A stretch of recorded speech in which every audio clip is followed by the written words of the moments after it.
How to fix invalid destination address in Huawei Mate 70. So let's start the video. First of all, swipe down to your control center, and here you can turn on or off your airplane mode. After turning on or off your airplane mode, then open settings. In settings, scroll down and click on apps. Now again click on apps and open messages. Now click on storage.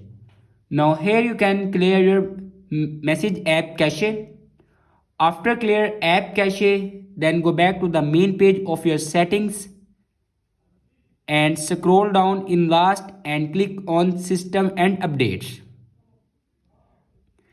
And then click on reset and click on reset network settings. And again click on reset network settings. After reset the network settings, your problem will be fixed. I hope this video is helpful for you. Thanks for watching.